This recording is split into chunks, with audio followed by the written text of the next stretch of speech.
This is the Ender Dragon, one of the hardest bosses in Minecraft. Added in version 1.0.0 in 2011 as part of the adventure update, the Ender Dragon is known for shooting fireballs at you and flinging you high in the sky. Being brave enough to defeat this dragon would be considered as beating the game. As time went on, the dragon's mechanics and layout of the end dimension itself were updated, allowing for tons of new strategies of beating the Ender Dragon, some of which are absurdly fast. Watch till the end to find out how Minecrafters have exploited the game's mechanics to defeat the Ender Dragon before you can say its name 3 times.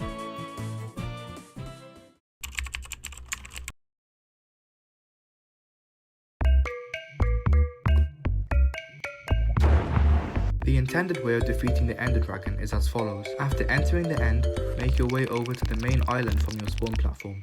Then, shoot down each individual end crystal. These end crystals heal the Ender Dragon, making it pointless to try and attack it before destroying the end crystals. There are 10 total end crystals, each spawning on a tall obsidian tower in a 43 block radius around the center fountain where the dragon perches. Destroying the end crystals from the ground could be done with a bow and arrow or any other projectile such as snowballs. However, some taller towers required you to climb to the top, being careful not to get knocked down by the Ender Dragon and destroy the crystal face to face by either using a projectile or simply punching it like this. In this situation, you need to be careful of the explosion of the end crystal, as standing too close would result in an unfortunate outcome. After destroying every end crystal, you are finally able to deal damage to the dragon without it healing. The dragon has 200 health points, and an arrow does about 9 or 10 damage when fully charged, meaning it would take between 20 to 25 shots to defeat it. I definitely did not just use a calculator. Every once in a while, the dragon perches at the center fountain, and during this phase, it is invulnerable to bow shots. However, it is lowered down enough to be damaged using a sword or axe. Here, some players make the mistake of blindly running in, which can result in taking damage to dragon's breath or being flung up in the air. You would need to approach it from the sides to avoid this. Also, players often make the mistake of hitting the dragon's body, but the hitbox of the dragon's head is where it takes the most damage. You can see this by pressing F3 and B. Whoa, that's so cool! After many bow shots and or axe hits, you can eventually defeat the Ender Dragon and finally leave through the portal at the center. However, this method of defeating the dragon is too time consuming for players nowadays with their short attention spans, so new ways have been discovered to defeat the Ender Dragon much faster without so much hassle.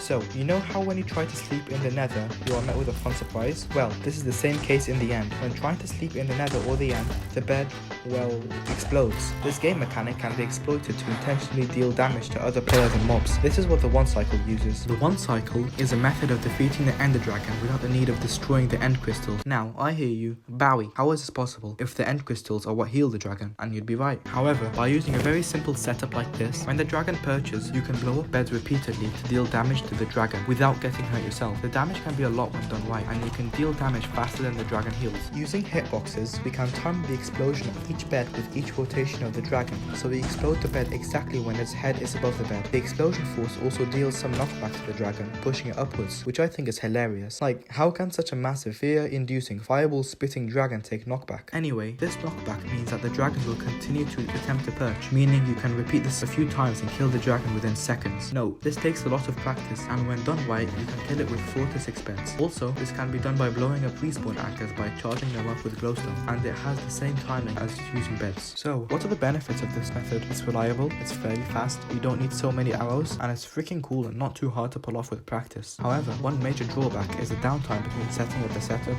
building the setup, there we go, and the dragon perching. This can take anywhere from a few seconds to minutes. This has been optimized, however, with some very technical Minecraft players discovering a few strategies to make it perch faster. For example, it was discovered that if you shoot down some crystals, the dragon has a higher chance of perching, known as half bow. With the more crystals you shoot down, the higher the chance of it perching. There is a line within the dragon's code stating that it has a 1 in 3 plus remaining crystals chance of perching, meaning that if you destroyed all the crystals, you would have a 33% chance of perching. However, you may have noticed that every time you shoot shoot a crystal, the dragon also shoots a fireball at you, which reduces the chance of it perching in the short term. Therefore, if you wanted to beat the end dragon as fast as possible, using this strategy would be slower than getting a fast perch naturally. On its own, the dragon has a 1 in 13 chance of something called an insta-perch, where it perches at the fastest possible time within a matter of seconds. The reason why it is 1 in 13 is because, using the formula from earlier and prior knowledge that there were 10 towers, 1 in 3 plus 10 is 1 in 13.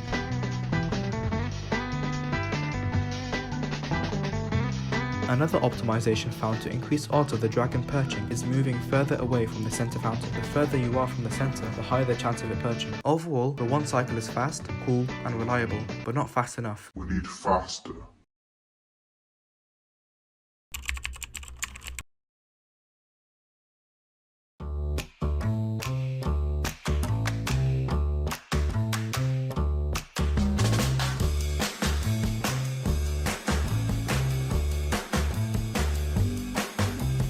Now that we have covered one cycles, it's time to get a bit more technical. What if I told you it was possible to one cycle the end dragon before it even perched? Well, this is what a zero cycle is, but in order to understand it, first we need to learn what a node is. As soon as you enter the end, the dragon approaches one of 4 nodes.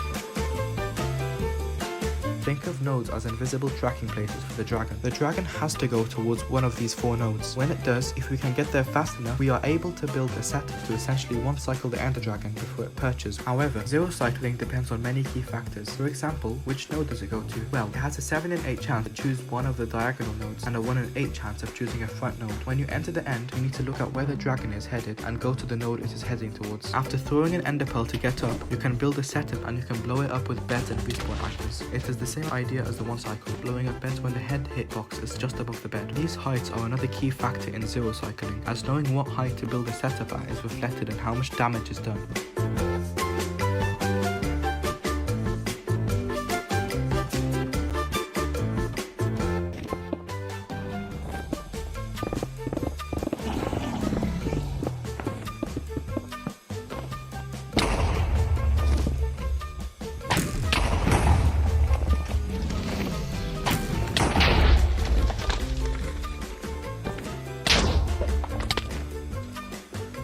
Overall, the zero cycle can be extremely consistent when mastered and can result in an end split time of under 1 minute, which is ridiculously fast, but we need faster for all those TikTok addicted short attention span minds, which leads me onto the final, most recent discovery. This final section of the video is probably the most technical, so if anyone has made it this far, you are dedicated, and I respect that. Also like the video and maybe subscribe.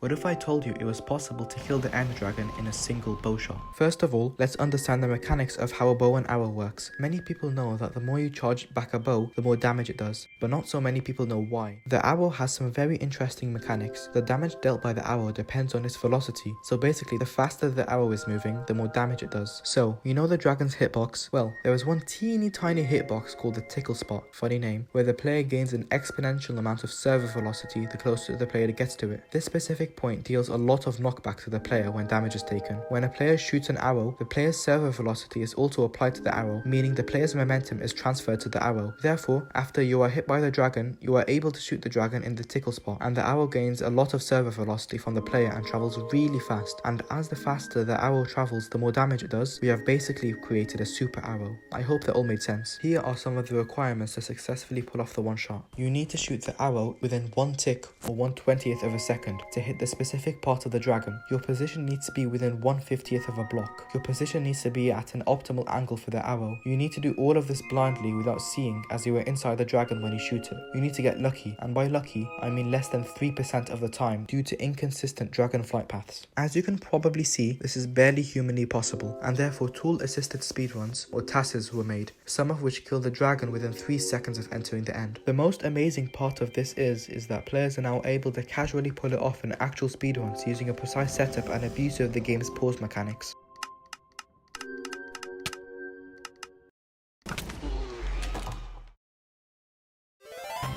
So, is that the answer? Is one shot really the fastest way to kill the Ender Dragon? As of right now, yes it is, but in my opinion, we have only just touched the tip of the iceberg of Oneshot, and there is far more left to be discovered. Who knows what strategies are being used by next year, or even in the next few months. A new discovery can happen any day. If you enjoyed the video, remember to like and share it with others. While you're down there, I believe there is a big red shiny button labeled with subscribe. Do you mind clicking that for me? Thanks.